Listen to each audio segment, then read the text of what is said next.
Buckingham Palace. Its very name evokes images of royal grandeur, state occasions, and centuries of British history.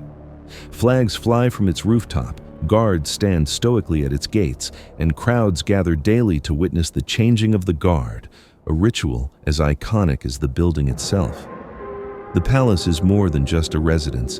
It is a symbol, a carefully constructed facade that projects an image of unwavering stability, timeless tradition, and the enduring power of the British monarchy. But behind that familiar facade lies a story far more complex, a narrative woven with threads of ambition, scandal, and the quiet desperation that often accompanies unimaginable power. The walls of Buckingham Palace have witnessed not only coronations and celebrations, but also abdications, mental collapses, and family fractures hidden from the public eye. George III, seeking respite from the intensity of royal life, acquired Buckingham House in 1761. He envisioned it as a private retreat for his growing family, a place where they could escape the rigid protocols of St. James's Palace. Little did he know that this seemingly tranquil refuge would become the epicenter of some of the monarchy's most turbulent moments. The palace's transformation from a simple house to a grand residence was a gradual process, shaped by the changing needs and ambitions of successive monarchs. Each generation left its mark, adding new wings, new staterooms, and new layers of history to the building's already rich tapestry. Yet, with each expansion, the burdens of the monarchy also grew.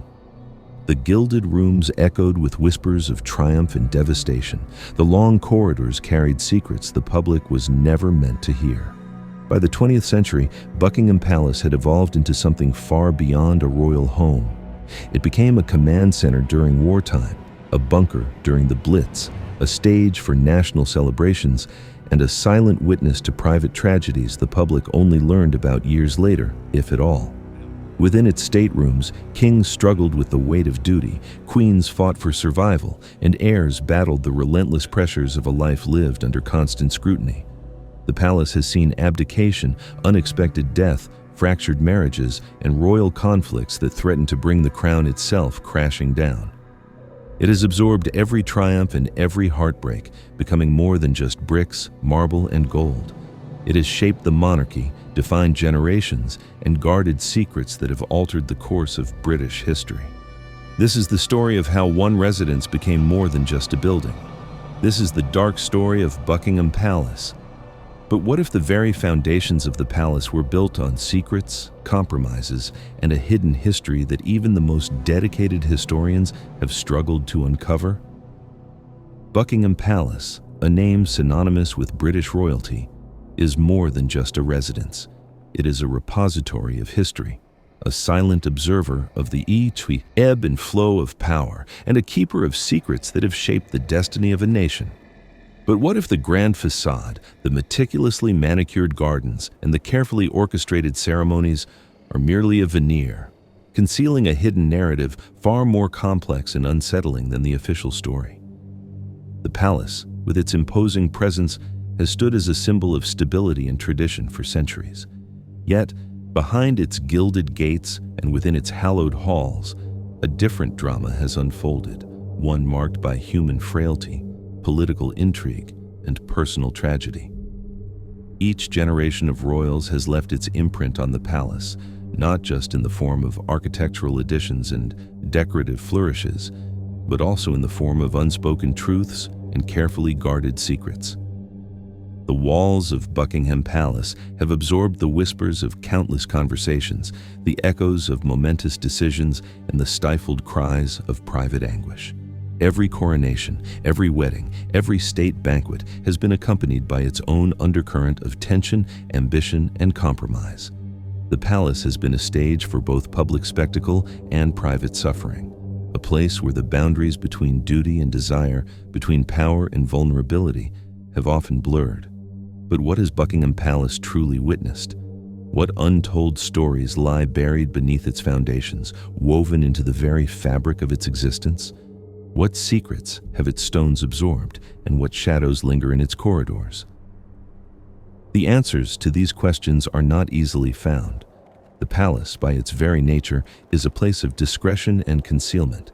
Its inhabitants have always been acutely aware of the need to protect the image of the monarchy, to maintain a sense of dignity and control, even in the face of chaos and crisis. The records that do exist, the diaries, letters, and official documents, often tell only part of the story.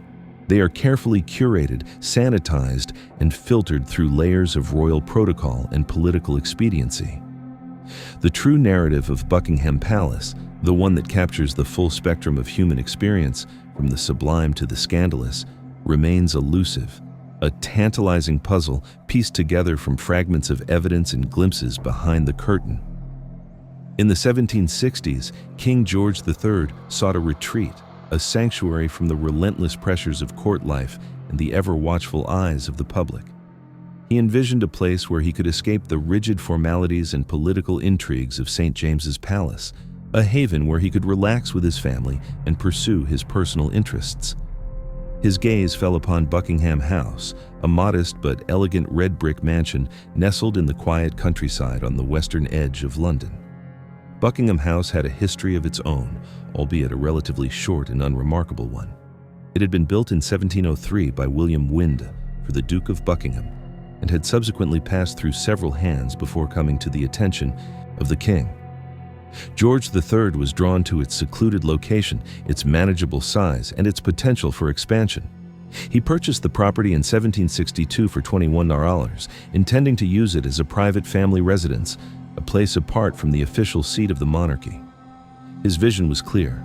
Buckingham House would be a refuge, a place where he could shed the weight of the crown and simply be a husband, a father, and a man of intellectual curiosity.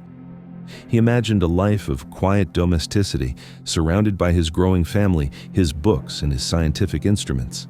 He planned to transform the house into a comfortable and functional home, a place where he could pursue his passions for agriculture, architecture, and the arts. But the king's vision of Buckingham House as a private refuge was destined to be short-lived. The demands of the monarchy were relentless, and the pressures of public life were inescapable, even behind the walls of his secluded retreat. What began as a personal sanctuary would soon become embroiled in the complex and often tumultuous history of the British monarchy. What secrets would the house reveal about the king's life, and what burdens would it bear as it transformed from a private home into a public symbol? George III embarked on a series of renovations and expansions to Buckingham House, transforming it from a modest mansion into a more substantial and regal residence. He enlisted the services of William Chambers, a renowned architect who had previously worked on Kew Gardens, to oversee the initial alterations. Chambers added new wings to the house, creating more space for the growing royal family and their household staff. He also redesigned the gardens, incorporating elements of both formal French landscaping and more naturalistic English styles. However, it was George IV who truly transformed Buckingham House into a palace. Ascending the throne in 1820, he possessed a taste for grandeur and extravagance that far exceeded his predecessors. He envisioned a palace that would rival the great royal residences of Europe, a symbol of British power and cultural sophistication. To realize his ambitious vision, he turned to John Nash, one of the most celebrated architects of the Regency era. Nash embarked on a massive reconstruction of Buckingham House, encasing the original structure in a new facade of bathstone and adding a series of grand state rooms, including the opulent state dining room and the magnificent music room. He also created a large courtyard in front of the palace, enclosed by elaborate wrought iron gates and a triumphal arch known as the Marble Arch. The Marble Arch, originally intended as the main entrance to the palace, was later moved to its present location at the northeast corner of Hyde Park. The relocation of the Marble Arch, shrouded in controversy, is just one example of the unforeseen twists and turns that have marked the history of Buckingham Palace. Despite these extensive renovations, Buckingham Palace remained relatively small compared to other European royal residences. It lacked the sprawling grounds and numerous outbuildings of Versailles or the vast collections of art and artifacts found in the Winter Palace.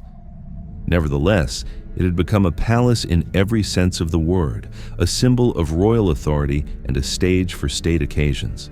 But the transition from a private house to a public palace was not without its challenges. What secrets did these early transformations conceal, and what burdens did they place on the monarchs who inhabited its walls? Within the newly expanded and increasingly imposing walls of Buckingham Palace, King George III waged a private battle against a torment that threatened to consume him. His bouts of mental illness, characterized by periods of intense mania, paranoia, and confusion, cast a dark shadow over his reign and had a profound impact on his family. The palace, intended as a refuge, became a prison for both the king and his loved ones. His erratic behavior, his fits of rage, and his delusional pronouncements created an atmosphere of fear and uncertainty within the royal household. Queen Charlotte, a devoted wife and mother, struggled to maintain a semblance of normalcy amidst the king's increasingly unpredictable actions. The contrast between the public image of George III as a benevolent and pious monarch and the private reality of his mental decline was stark and unsettling. While the nation celebrated his triumphs on the battlefield and his patronage of the arts, his family grappled with the agonizing knowledge that their king, their husband, and their father was slowly losing his mind. The palace, a symbol of royal power and stability, became a stage for a personal tragedy that threatened to undermine the very foundations of the monarchy. The whispers of concern, the hushed conversations behind closed doors, and the carefully guarded secrets all contributed to an atmosphere of tension and unease within the royal residence. What impact did these hidden struggles have on the future of the palace, and what secrets did they leave behind for future generations to uncover? Queen Victoria's reign, which began in 1837, marked a turning point in the history of Buckingham Palace. She embraced the palace as her primary residence, transforming it into the vibrant center of royal life and solidifying its place as the official seat of the British monarchy. Upon her accession, Victoria found the palace in a state of disrepair. The hasty renovations undertaken by George IV had been plagued by structural problems and shoddy workmanship. The young queen, determined to create a comfortable and functional home, embarked on a series of renovations and improvements. She commissioned Edward Bloor, an architect known for his expertise in Gothic Revival style, to oversee the work. Bloor added a new east wing to the palace, creating a grand facade that faced the mall and enclosed the central quadrangle. He also redesigned the gardens, adding new fountains, sculptures, and flower beds. Perhaps the most iconic addition to Buckingham Palace during Victoria's reign was the famous balcony. The balcony, located on the east facade, became the stage for countless royal appearances, from wedding celebrations to wartime rallies. It provided a direct connection between the monarch and the public, allowing Victoria to project an image of accessibility and unity. But beyond the grand renovations and public displays, Buckingham Palace also served as a private family home for Victoria and her husband, Prince Albert. Several of their 9 children were born within its walls, and the palace became a place of both joy and sorrow as the royal family navigated the challenges of public and private life. What secrets did Victoria's reign conceal, and what impact did her personal experiences have on the evolution of Buckingham Palace? The death of Prince Albert in 1861 plunged Queen Victoria into a state of profound grief and transformed Buckingham Palace into a somber and desolate place. Albert, her beloved husband, her trusted advisor, and her intellectual equal, had been the center of her world. His loss left a void that could never be filled. Victoria withdrew from public life, retreating into a self-imposed exile that lasted for years. She shunned social engagements, avoided state occasions, and rarely left the confines of her royal residences. Buckingham Palace, once a vibrant hub of activity, became a silent and mournful sanctuary. The Queen's prolonged absence from public life fueled rumors and speculation. Some whispered that she had lost her mind, consumed by grief. Others claimed that she was neglecting her duties, shirking her responsibilities as monarch. The royal image, carefully cultivated by Victoria and Albert, began to suffer. The palace, once a symbol of royal strength and stability, became a symbol of royal grief and isolation. The staterooms, once filled with music and laughter, echoed with silence. The gardens, once meticulously maintained, became overgrown and neglected. The very air within the palace seemed heavy with sorrow. The rumors and speculations surrounding Victoria's prolonged mourning created a crisis for the monarchy. The public demanded to see their queen, to be reassured that she was still capable of leading the nation. But Victoria remained secluded, trapped within the walls of Buckingham Palace, unable to escape the pain of her loss. How did Victoria's grief shape the future of the palace, and what secrets did it conceal about the true nature of her reign? The dawn of the 20th century brought new challenges and transformations to Buckingham Palace. No longer simply a royal residence, it became a command center, a symbol of national resilience, and a silent witness to the horrors of war. During World War I, the palace served as a rallying point for the nation. King George V and Queen Mary used their position to boost morale, visiting hospitals, factories, and military installations. The palace became a backdrop for patriotic displays and a symbol of national unity in the face of adversity. However, it was during World War II that Buckingham Palace truly became a command center. As London came under attack from German bombers, the palace became a target. In September 1940, a bomb struck the palace chapel, causing significant damage but miraculously sparing the lives of the royal family. The bombing of Buckingham Palace was a symbolic event, demonstrating the shared vulnerability of the monarchy and the British people. King George VI and Queen Elizabeth famously declared that they were glad the palace had been bombed, as it allowed them to look the East End in the face. The incident solidified the bond between the royal family and the public, transforming the palace from a symbol of privilege into a symbol of shared sacrifice. The abdication crisis of 1936 shook the British monarchy to its core and transformed Buckingham Palace into the epicenter of a constitutional and personal drama that captivated the world. King Edward VIII, who ascended the throne in January 1936, was a popular figure, admired for his charisma and his modern sensibilities. However, his determination to marry Wallis Simpson, an American divorcee, created a crisis that threatened to destabilize the monarchy. The Church of England, of which the monarch is the supreme governor, did not permit the remarriage of divorced persons if their former spouse was still living. More importantly, the government of the time advised the king that the people of Britain and the Dominions would never accept Wallis Simpson as queen. As the crisis deepened, Buckingham Palace became the focus of intense scrutiny. Prime Minister Stanley Baldwin held numerous meetings with Edward VIII at the palace, attempting to find a solution that would preserve both the monarchy and the king's personal happiness. But Edward remained resolute in his determination to marry Wallis Simpson, even if it meant giving up the throne. The palace became a pressure cooker of political intrigue and personal anguish. The king's family, particularly his mother, Queen Mary, and his younger brother, Prince Albert, Duke of York, pleaded with him to reconsider his decision. But Edward remained unmoved, driven by his love for Wallis Simpson and his belief that he could not live without her. On December 10, 1936, Edward VIII signed the instrument of abdication at Fort Belvedere, relinquishing the throne to his brother Albert, who became King George VI. The abdication crisis had transformed Buckingham Palace from a symbol of royal stability into a symbol of personal sacrifice and constitutional upheaval. The palace had witnessed a king choose love over duty, forever altering the course of British history. The abdication crisis left an indelible mark on Buckingham Palace, a reminder of the human frailties and personal dramas that can shake even the most powerful institutions. But what if the full story of the abdication, the motivations and pressures that drove Edward VIII to make his fateful decision, remained shrouded in secrecy, hidden within the walls of the palace?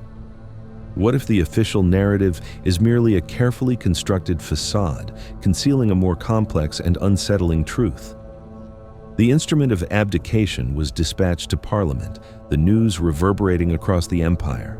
The grand residence, intended to project an image of unwavering stability, had become the epicenter of a crisis threatening the very foundations of the monarchy.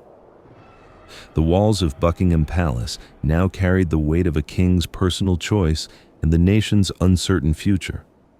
But what if the abdication, as dramatic as it was merely the most visible crack in a foundation already weakened by hidden pressures and unseen forces. What if the transformation of Buckingham Palace from a private house to a royal residence laid the groundwork for the conflicts and crises that would later unfold within its walls? To understand the full story of Buckingham Palace, we must journey back to its origins, to the era before kings and queens, when it was simply a house built for a duke.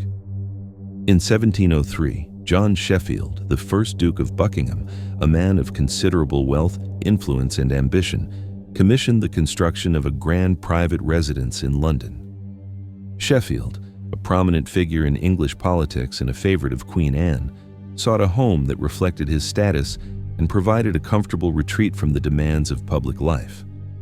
He chose a prime location, a site overlooking St. James's Park, offering both tranquility and proximity to the heart of London's political and social scene. On this site, Buckingham House began to take shape, a testament to the Duke's wealth and aspirations. The original design of Buckingham House reflected the architectural tastes of the early 18th century, characterized by a blend of Baroque and Palladian styles. The house was conceived as a three-story structure with a symmetrical facade constructed of red brick and Portland stone. Its design emphasized proportion, balance, and classical details, creating an impression of elegance and restraint. The interior was designed to be equally impressive, featuring spacious rooms, high ceilings, and ornate decorations. The Duke spared no expense in furnishing his new home, filling it with fine art, luxurious fabrics, and exquisite furniture. Buckingham House was intended to be more than just a residence. It was a statement of the Duke's position in society, a place where he could entertain guests, conduct business, and enjoy the comforts of private life. The Duke envisioned Buckingham House as a comfortable and private retreat, a place where he could escape the pressures of political life and enjoy the company of his family and friends. The house was designed with this purpose in mind, featuring a layout that emphasized privacy and convenience. The main rooms were located on the upper floors, providing panoramic views of St. James's Park and the surrounding area. The lower floors housed the service areas, including the kitchens, pantries, and staff quarters. The gardens surrounding the house were carefully landscaped to create a sense of seclusion and tranquility. The Duke took great pride in his new home, spending considerable time and effort ensuring that it met his exacting standards. Buckingham House quickly became a center of social and political life in London, a place where the Duke entertained royalty, politicians, and artists. The house was a symbol of his success and a testament to his ambition. For several decades, Buckingham House remained in the Sheffield family, serving as a private residence for the Dukes of Buckingham. The house witnessed births, deaths, marriages, and countless social gatherings. It was a place of joy, sorrow, and everything in between, a repository of family memories and traditions. However, by the mid-18th century, the Sheffield family's fortunes had begun to decline. The costs of maintaining such a grand estate proved to be a significant burden, and the family was forced to consider selling the house. In 1761, a new chapter in the history of Buckingham House began when King George III purchased the property. George III, a young and ambitious monarch, sought a private residence for his growing family, a place where he could escape the formality and constraints of court life. Buckingham Palace, while grand, was also a place of royal duty, a space where the monarch was always on display. George III craved a more intimate setting, a place where he could relax and enjoy the company of his wife, Queen Charlotte, and their children. Buckingham House, with its comfortable design and secluded gardens, seemed to offer the perfect solution. The king saw in it a refuge from the pressures of royal life and a place to nurture his family away from the public eye. The purchase of Buckingham House marked a significant turning point in its history. From a private residence, it was now destined to become a royal property, forever linked to the British monarchy. While not intended as the primary seat of the monarchy, it was to be a place of retreat and family life. This purchase, however, would also set in motion a series of transformations and expansions that would ultimately turn Buckingham House into the palace we know today. But what if this transformation, driven by the king's desire for a private retreat, inadvertently laid the groundwork for the public dramas and constitutional crises that would later unfold within its walls? What if the very act of turning a private house into a royal residence created a tension between personal life and public duty that would haunt the palace for centuries to come? Queen Charlotte played a significant role in shaping the character of Buckingham House after its purchase by George III. A woman of refined tastes and intellectual interests, Charlotte brought a new level of sophistication and culture to the royal household.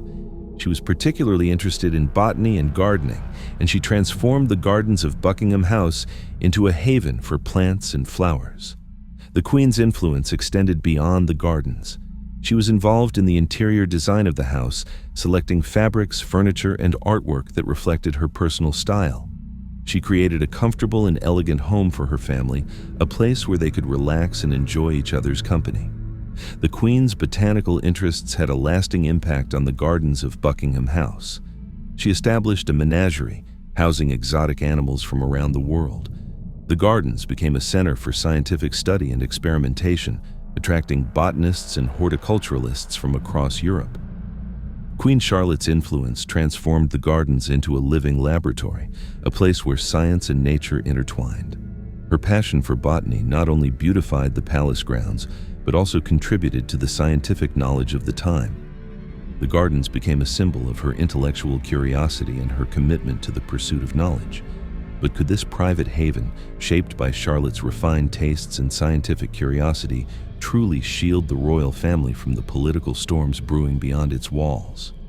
What if the very act of creating such a secluded retreat only served to isolate the monarchy from the realities of the changing world, setting the stage for future conflicts and misunderstandings?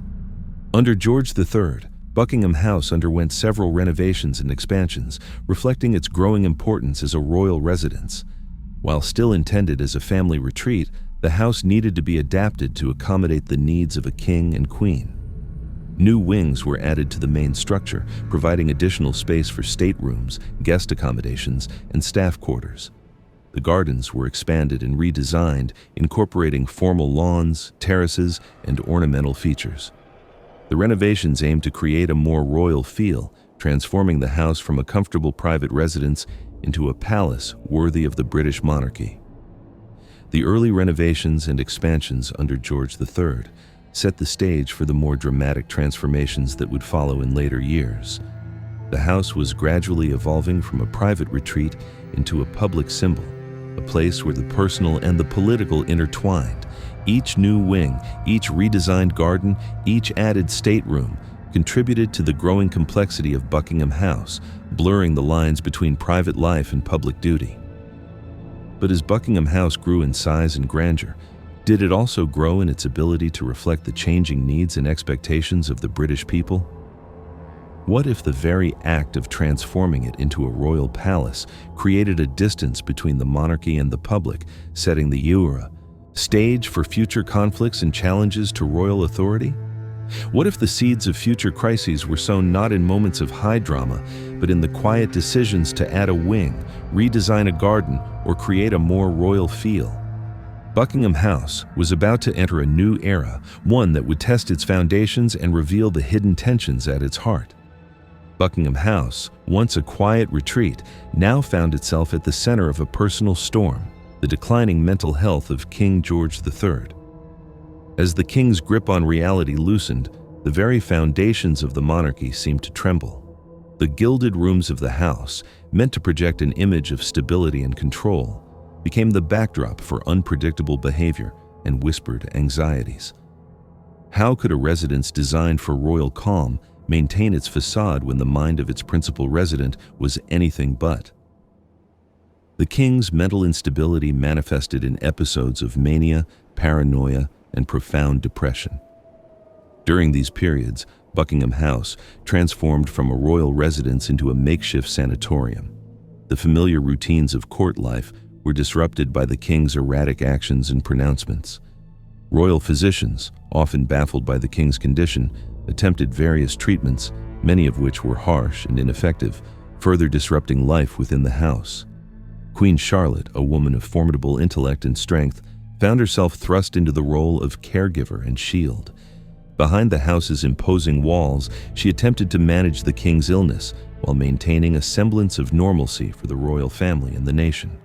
Her days were consumed by the king's unpredictable moods, the demands of court, and the growing anxieties about the future of the monarchy. The Queen's dedication to her husband was unwavering, but the strain took its toll. Buckingham House, meant to be a place of comfort and refuge, became a prison of sorts, isolating her from the outside world and confining her to the constant demands of the king's care. How could a queen, burdened with the weight of a nation, also bear the personal burden of a husband's failing mind? As the royal family grew, so did the need for more space within Buckingham House. George III and Queen Charlotte had 15 children, many of whom resided at the house during their early years. Nurseries, schoolrooms, and additional living quarters were added to accommodate the expanding family, further altering the original design and purpose of the residence. The house became a microcosm of the kingdom itself, grappling with issues of growth, change, and the ever-present tension between tradition and modernity. Each new addition reflected the evolving needs of the royal family, but also obscured the original intent of the building, transforming it into something far more complex and unwieldy.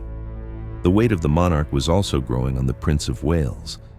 As George III fell deeper into mental instability, it was increasingly apparent that the prince would have to assume the responsibilities of the throne. In 1811, he was officially appointed Prince Regent, taking over the day-to-day running of the country. The prince, later George IV, had little patience for his father's modest Buckingham House. He envisioned a grand palace, a symbol of British power and prestige that would rival the great residences of Europe. But what hidden costs lay behind the Prince Regent's grandiose vision? What sacrifices would be made to transform Buckingham House into a palace fit for a king? On January 29, 1820, King George III died. After a reign of nearly 60 years, the Prince Regent acceded to the throne as George IV. Finally, George IV had the opportunity to put his grand vision into action. Buckingham House, in his view, was inadequate, a relic of a bygone era that failed to reflect the glory and power of the British monarchy. George IV's tastes were extravagant, and his ambitions were boundless. He wanted a palace that would not only serve as a royal residence, but also as a showcase for British art, architecture, and craftsmanship. He envisioned staterooms that would rival the grandest halls of Europe, gardens that would inspire awe, and a facade that would command respect. To achieve this ambitious transformation, George IV turned to John Nash, one of the most celebrated architects of the era. Nash had already made a name for himself with his innovative designs for Regent Street and Regent's Park in London. He was known for his ability to blend classical elegance with modern functionality, making him the ideal choice to transform Buckingham House into a grand palace. Nash's appointment marked the beginning of a new chapter in the history of Buckingham House. The modest residence that George III had purchased as a private retreat was about to undergo a dramatic metamorphosis, one that would reshape its identity and solidify its place as the center of the British monarchy. Would Nash be able to deliver on the king's vision? And what hidden costs would be incurred in the pursuit of royal grandeur? The king's instructions to Nash were clear. Buckingham House was to be transformed into a palace worthy of the British Empire, a symbol of royal power and cultural achievement. Nash, with his talent for grand designs and his understanding of the king's extravagant tastes, embraced the challenge with enthusiasm. What followed was a period of intense construction and renovation that would forever alter the character of Buckingham House. Nash began by expanding the existing structure, adding new wings and staterooms to accommodate the growing needs of the royal court. The west front, facing the Mall, was completely redesigned to create a more imposing facade, one that would command attention and project an image of regal authority. Inside, Nash created a series of opulent staterooms, each designed to showcase the finest British craftsmanship. The grand staircase, with its intricate ironwork and soaring ceilings, became a masterpiece of architectural design. The state ballroom, adorned with gilded decorations and crystal chandeliers, was intended to rival the grandest ballrooms of Europe. The gardens surrounding the palace were also transformed, with new landscaping, fountains, and sculptures designed to create a sense of harmony and beauty. Nash worked closely with landscape gardeners to create a setting that would complement the grandeur of the palace and provide a tranquil retreat for the royal family. As the renovations progressed, Buckingham House became a hive of activity, with hundreds of workmen laboring day and night to bring Nash's designs to life. Stone masons, carpenters, plasterers, and painters worked side by side, transforming the modest residence into a grand palace. The cost of these renovations was enormous, far exceeding the original estimates. George IV's extravagant tastes and Nash's ambitious designs led to spiraling expenses that strained the royal finances and drew criticism from Parliament. But the king was determined to see his vision realized, regardless of the cost. As the palace took shape, it became a symbol of George IV's reign, a testament to his love of art, architecture, and all things beautiful. But it also became a source of controversy, a symbol of royal extravagance at a time when many Britons were struggling with poverty and hardship. The transformation of Buckingham House was a complex and multifaceted undertaking, one that involved not only architectural design and construction, but also political maneuvering and financial wrangling.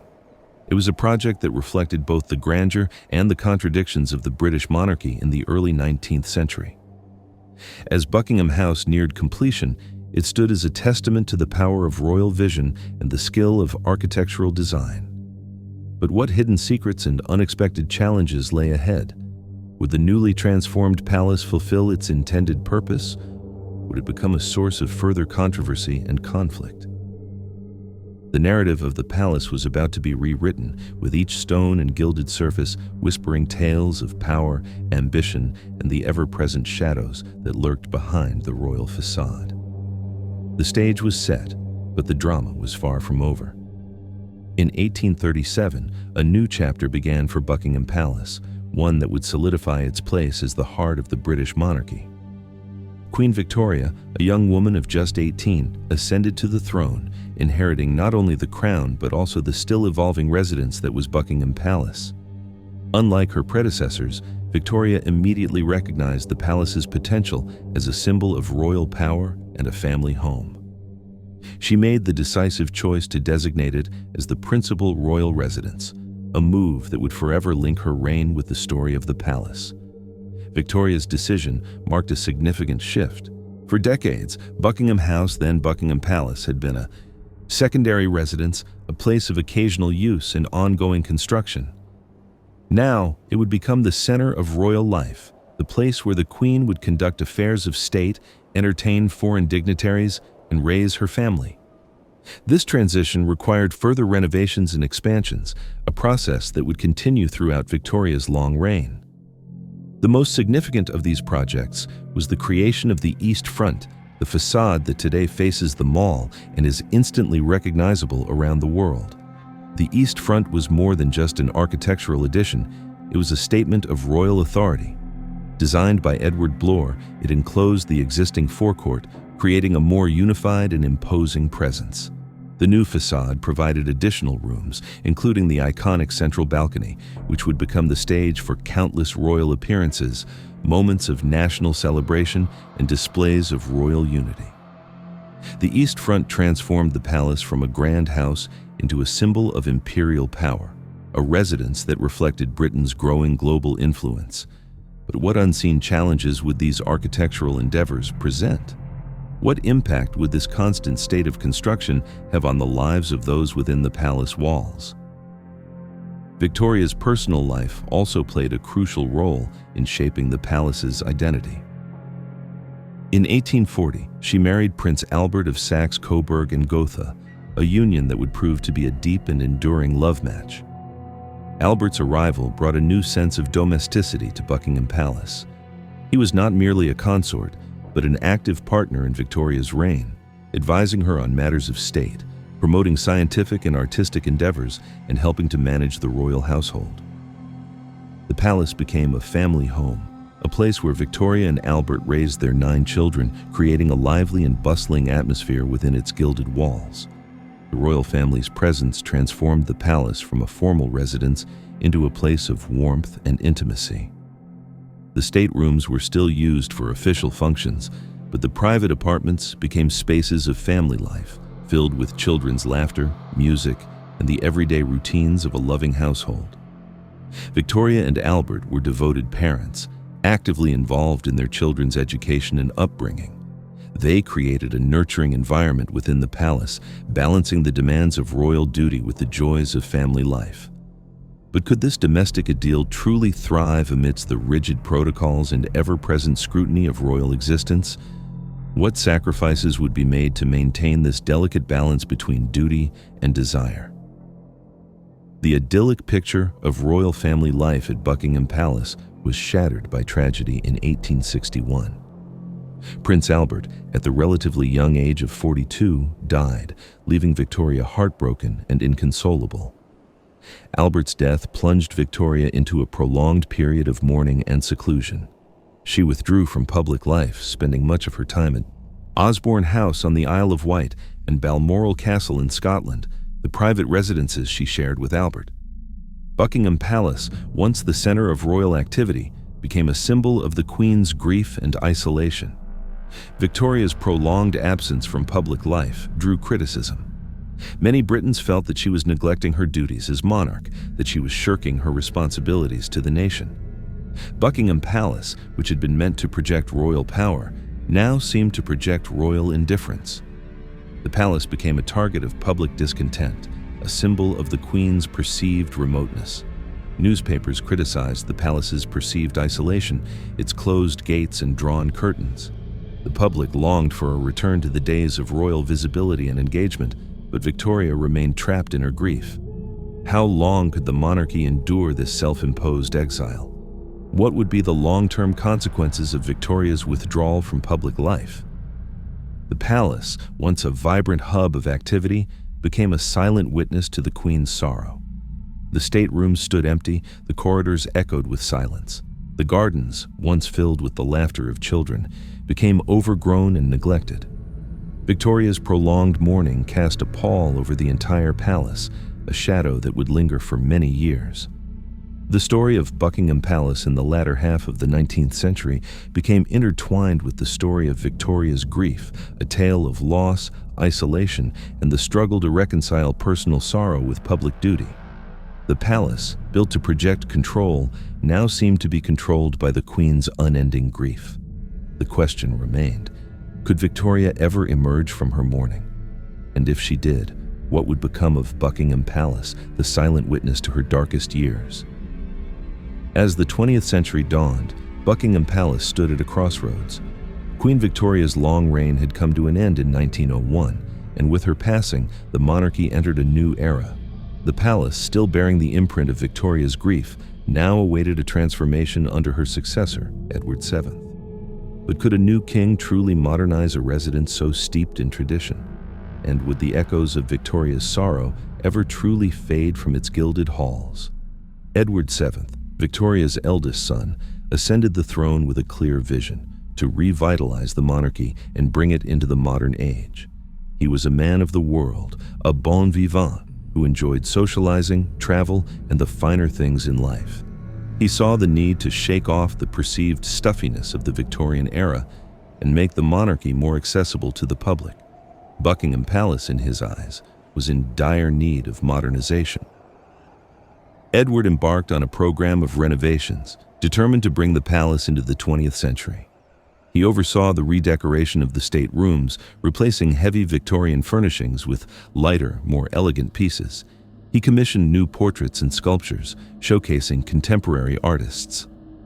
The palace was wired for electricity, bringing it into the age of modern technology.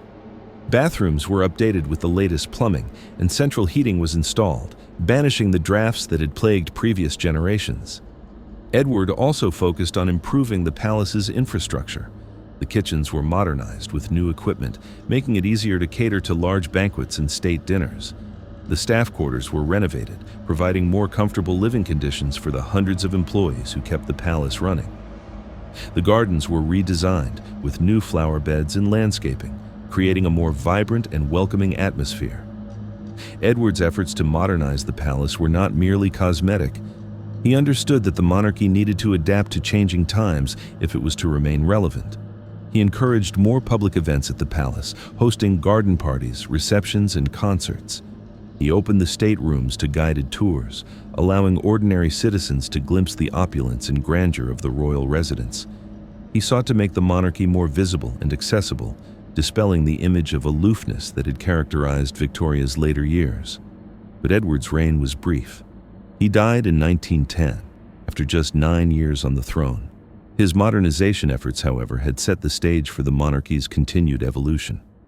The palace, transformed under his direction, now stood ready to face the challenges of the 20th century.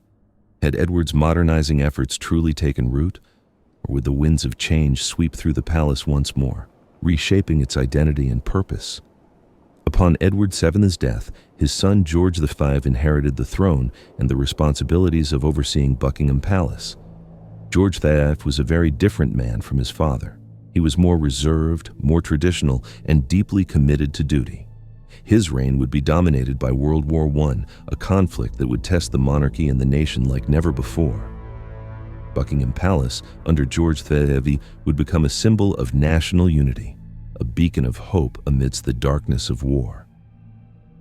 As Europe plunged into war in 1914, George V and Queen Mary sought to use the palace to rally the nation.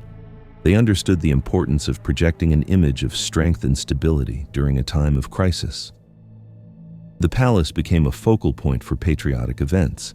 The king and queen hosted receptions for soldiers, nurses, and volunteers, thanking them for their service and offering words of encouragement. They visited hospitals and military bases, offering comfort to the wounded and bereaved. Buckingham Palace became a visible symbol of royal support for the war effort, a way to connect the monarchy with the sacrifices being made by ordinary citizens. The king and queen also took steps to demonstrate their solidarity with the nation by embracing austerity measures. They reduced the palace's staff, cut back on lavish entertaining, and limited their own personal spending. They encouraged the public to do the same, promoting thrift and conservation. The palace gardens were turned over to vegetable production, contributing to the war effort by growing food for the nation. These actions were carefully calculated to show that the monarchy was sharing in the hardships of wartime, not living in luxury while others suffered. But even as the palace became a symbol of national unity, whispers of discontent began to surface. The king's German heritage became a source of public anxiety. George IV's grandfather had been Prince Albert of Saxe-Coburg and Gotha, and the royal family still had close ties to Germany. As anti-German sentiment swept through Britain, questions were raised about the loyalty of the monarchy. To address these concerns, George V made a bold decision. In 1917, he renounced all his German titles and changed the name of the royal house from Saxe-Coburg and Gotha to Windsor. This symbolic act was intended to demonstrate the monarchy's unwavering commitment to Britain and to distance the royal family from its German roots. The name Windsor, taken from Windsor Castle, a historic royal residence, was meant to evoke a sense of Englishness and tradition.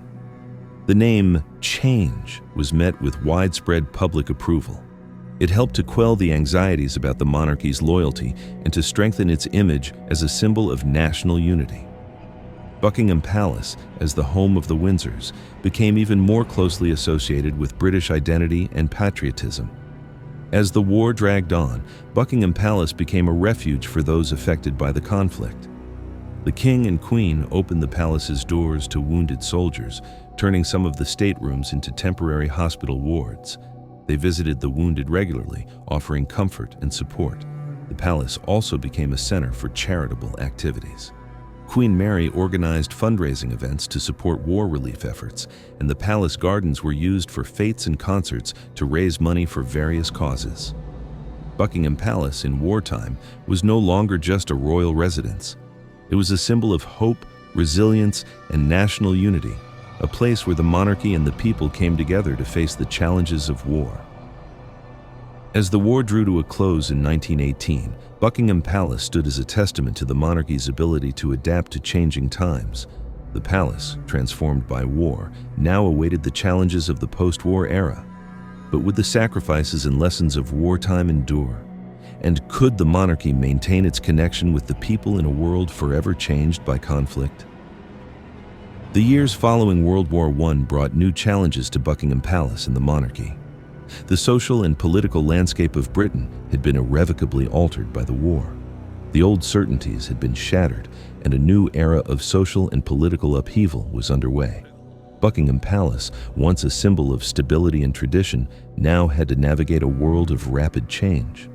George V continued his efforts to connect the monarchy with the people.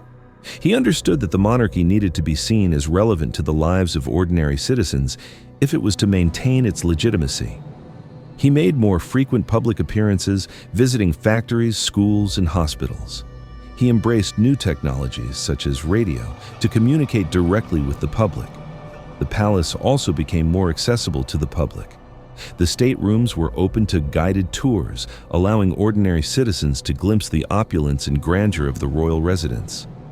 The gardens were used for public events such as garden parties and concerts. These efforts were intended to make the monarchy more visible and approachable, dispelling the image of aloofness that had characterized previous generations. The monarchy also faced new challenges from the rise of socialism and communism. These ideologies, which advocated for the redistribution of wealth and the abolition of class distinctions, posed a direct threat to the monarchy's privileged position. The palace became a target for criticism from socialist and communist activists who saw it as a symbol of inequality and injustice. The media also played a growing role in shaping public opinion about the monarchy. Newspapers and magazines became more critical, scrutinizing the royal family's activities and finances. The palace had to learn to manage its public image more carefully, responding to criticism and attempting to control the narrative. But the greatest crisis to confront Buckingham Palace and the monarchy during this period came in 1936 with the abdication of Edward VIII. Edward VIII, George III's eldest son, ascended the throne in January 1936. He was a popular figure, known for his charisma and his modern views.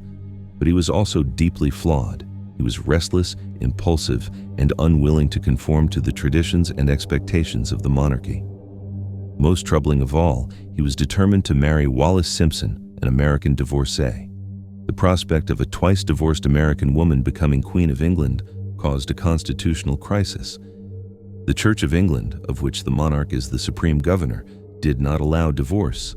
The government, the church, and the public were all opposed to the marriage. Edward refused to give up Wallis Simpson. He believed that he could not be king without her. The crisis escalated rapidly.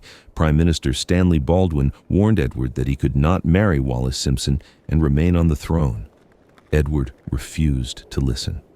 On December 10, 1936, Edward VIII signed the instrument of abdication at Fort Belvedere, relinquishing the throne to his younger brother, Albert. The abdication sent shockwaves through the nation and the world. It was an unprecedented event, a constitutional crisis that threatened the very stability of the monarchy. Buckingham Palace became the center of the storm. Crowds gathered outside the palace gates, anxiously awaiting news. The media descended on London, reporting every detail of the crisis.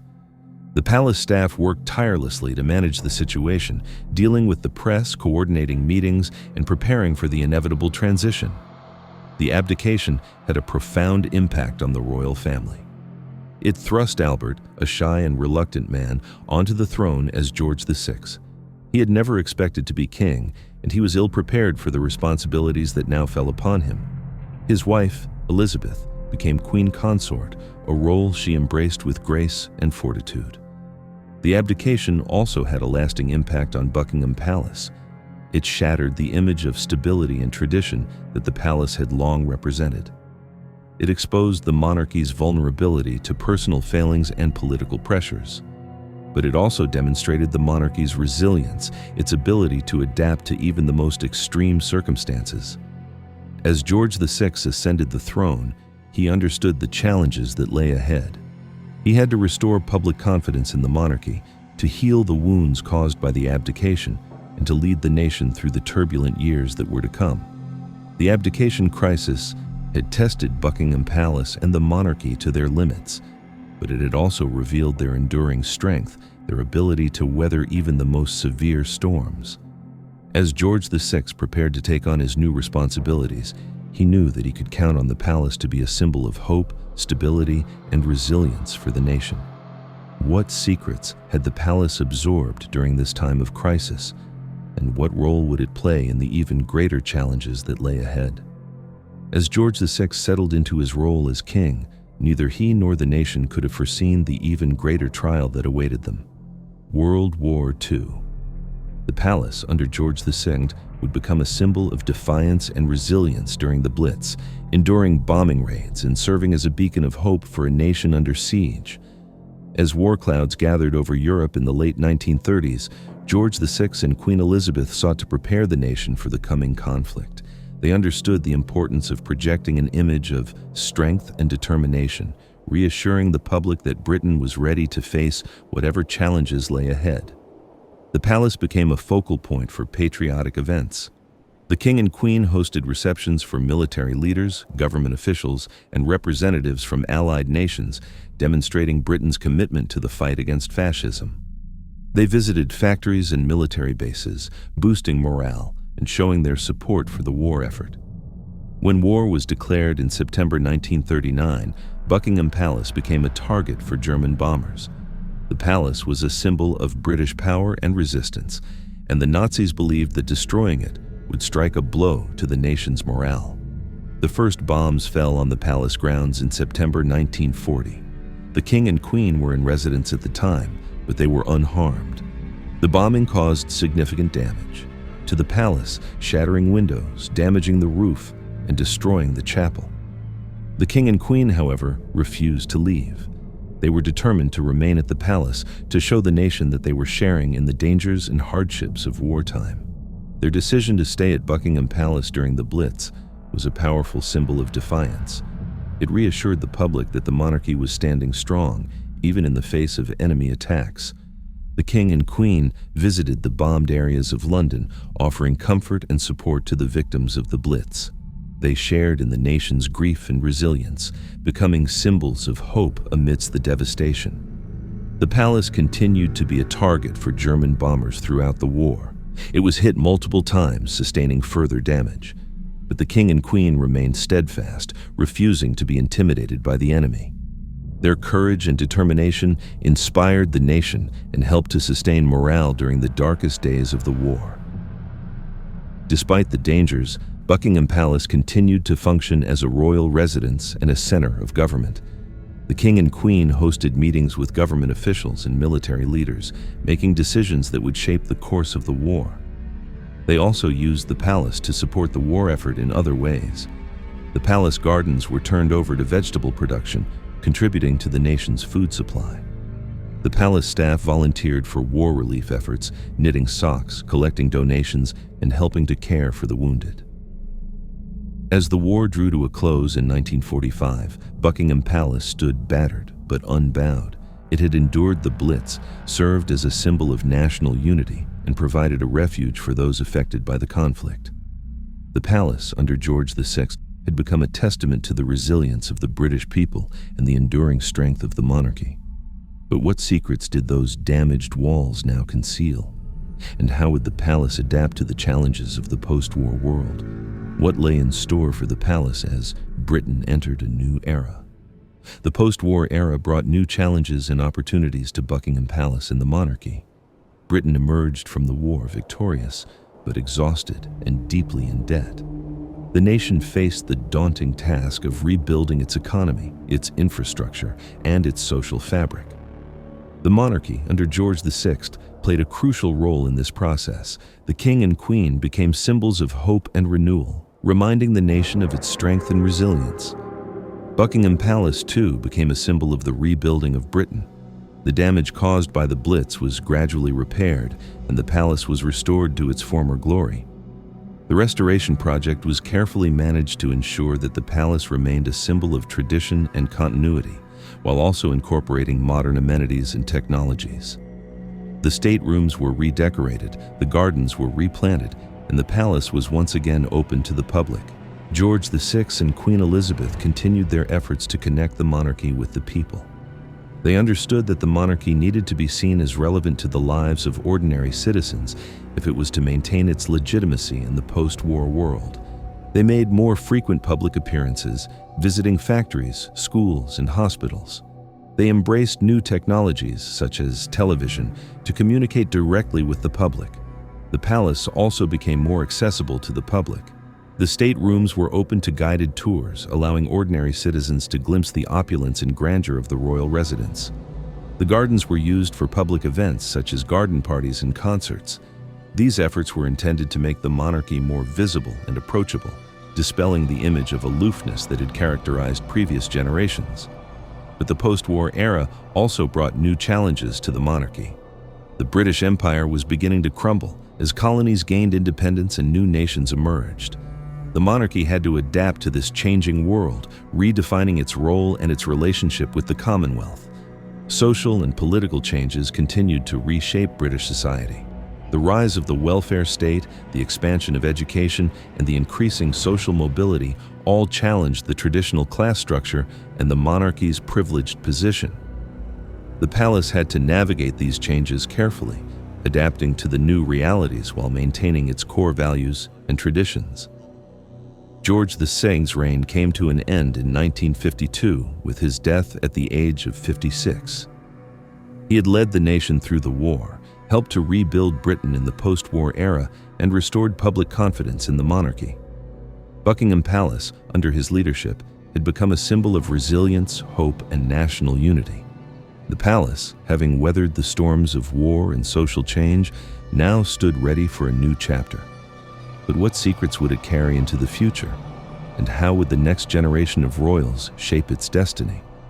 Buckingham Palace had traveled a long road, from its origins as a private house through its transformation into a royal residence and its role as a command center during wartime. The palace had seen it all. It had witnessed coronations and jubilees, royal weddings and state visits, moments of national celebration, and times of profound sorrow. Each era had left its mark on the building, shaping its architecture, its interiors, and its very identity. But beyond the grand events and the historical milestones, Buckingham Palace was a place of human stories. Within its walls, generations of kings and queens had lived their lives, experiencing the full spectrum of human emotion.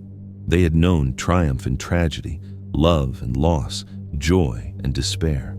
They had faced immense pressure, shouldered heavy responsibilities, and struggled to balance their public duties with their private lives. There was George III, grappling with mental illness as his kingdom was expanding, his family fracturing. There was Queen Victoria, isolated by grief after the death of Prince Albert, yet determined to carry on her duties. There were kings navigating the complexities of love, duty, and family. There was the Queen Mother, symbolizing Britain's resistance during the Blitz, but also a mother who had to accept the abdication of her brother-in-law and the accession of her husband. These were human beings, not just symbols, and their stories echoed within the palace walls.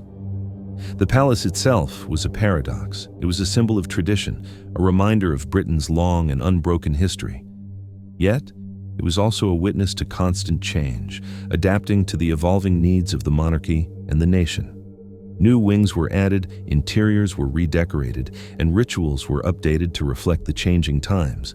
The palace remained a constant, but it was never static, always evolving to meet the challenges of the modern world. As night fell, Buckingham Palace was illuminated, its facade glowing in the darkness. The lights cast long shadows, hinting at the secrets hidden within. The building stood silent, but its walls held countless stories waiting to be told. The monarchy, like the palace, endures. But what future trials awaited? What dramas will unfold behind those guarded gates? What new shadows will be added to the palace's already rich tapestry of secrets? Only time will tell what the next chapter holds. George III's vision for Buckingham House was simple: a private retreat, a place to escape the pressures of royal life. What he couldn't have foreseen was how his own mental health would transform that refuge into a silent prison, both for himself and for his family. The late 18th and early 19th centuries were a time of immense upheaval. The American Revolution, the French Revolution, the Napoleonic Wars. The world was changing rapidly, and George III was at the helm of a nation struggling to maintain its power and influence. But within the walls of Buckingham House, a different kind of battle was being waged. The king's mental health began to deteriorate, with periods of intense mania and confusion. These episodes, now believed to have been caused by porphyria, a genetic blood disorder, were devastating for both George III and his family. The once stable monarch became unpredictable, prone to fits of rage and irrational behavior. Buckingham House, intended as a haven, became a place of fear and uncertainty. The Queen, Charlotte of Mecklenburg-Strelitz, found herself increasingly isolated. She was responsible for managing the household, raising their 15 children, and protecting them from the king's unpredictable outbursts. The stone walls that were meant to provide security now felt like a cage, trapping her within a domestic nightmare. The royal physicians, lacking any real understanding of mental illness, resorted to treatments that were often more harmful than helpful. Bleeding, blistering, and confinement were common practices, and George III was subjected to them all. Buckingham House became a sick room, the air thick with anxiety and despair. The king's mental state became a matter of public concern.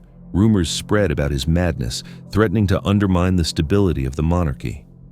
The government struggled to maintain control, and the Prince of Wales, the future George IV, maneuvered to take power.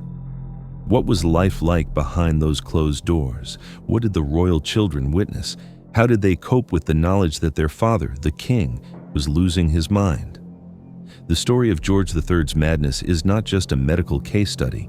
It's a human tragedy that played out within the walls of Buckingham House, transforming it from a royal residence into a royal asylum. The house absorbed the screams, the tears, the desperation, becoming a silent witness to the collapse of a king and the suffering of his family. As the 19th century dawned, the monarchy faced a new set of challenges.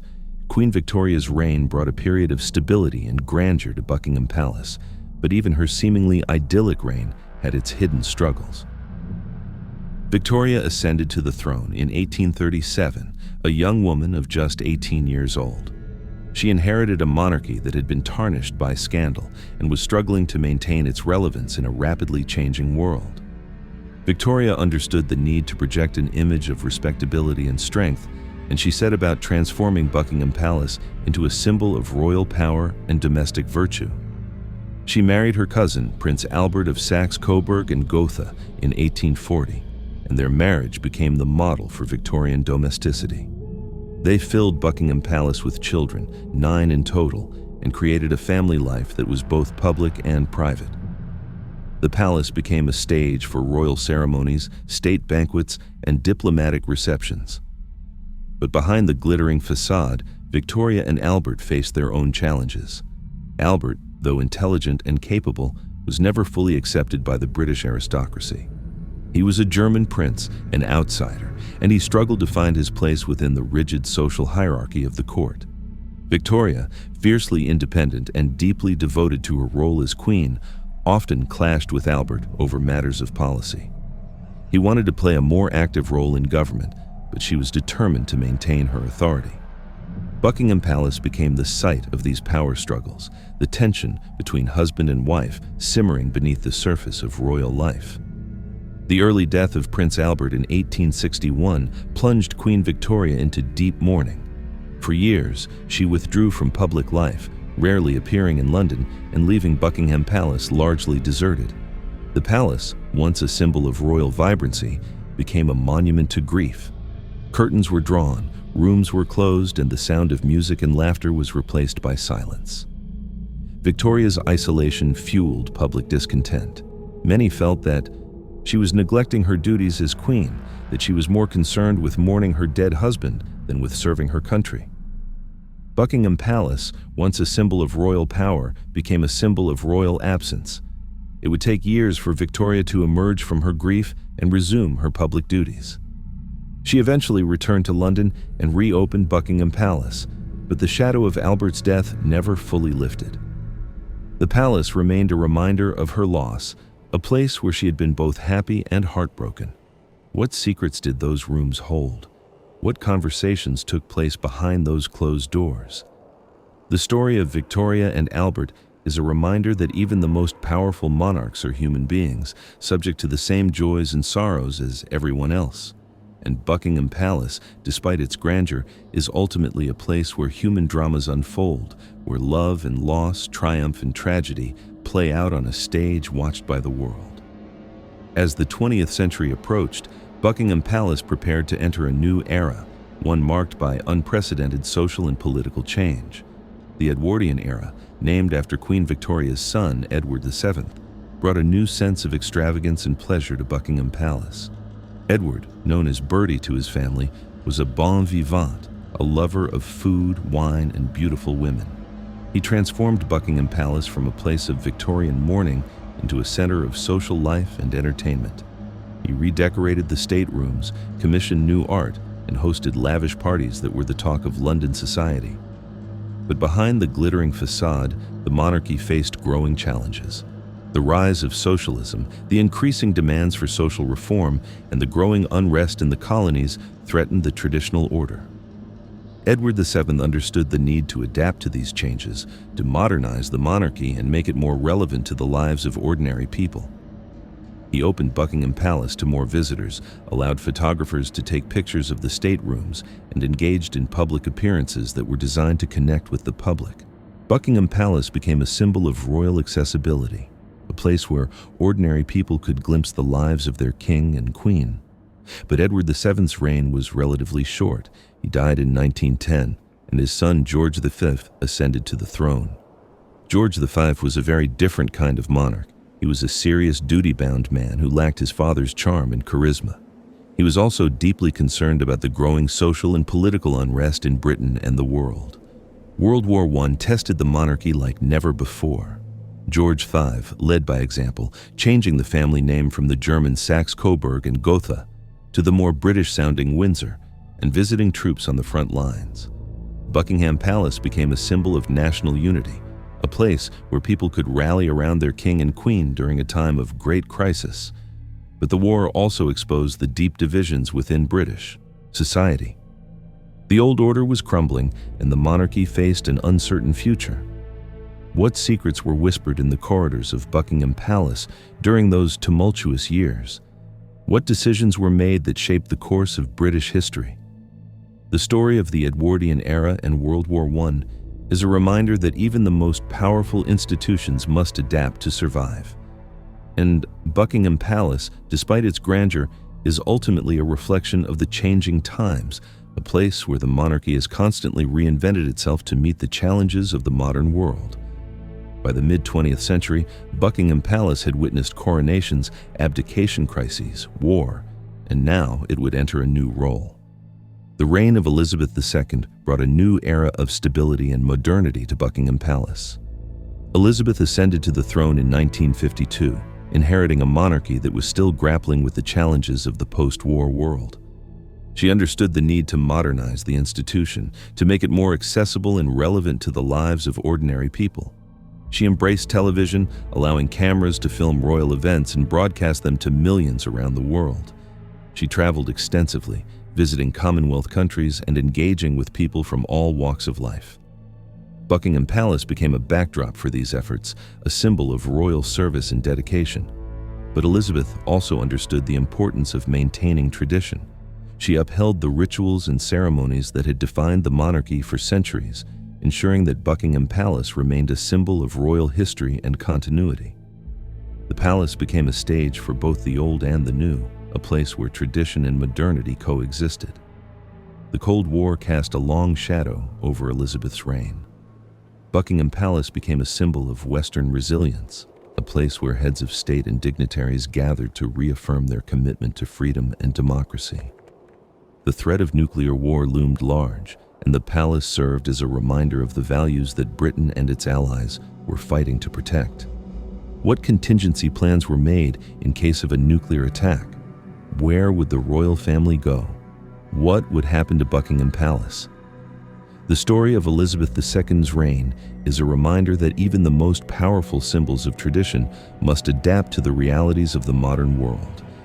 And Buckingham Palace, despite its grandeur, is ultimately a place where human beings make decisions that affect the lives of millions, where the weight of history rests heavily on the shoulders of the monarch. As the 21st century dawned, Buckingham Palace stood as a testament to the enduring power of the British monarchy. But even in the new millennium, the palace continued to be shaped by events both grand and intimate, public and deeply personal.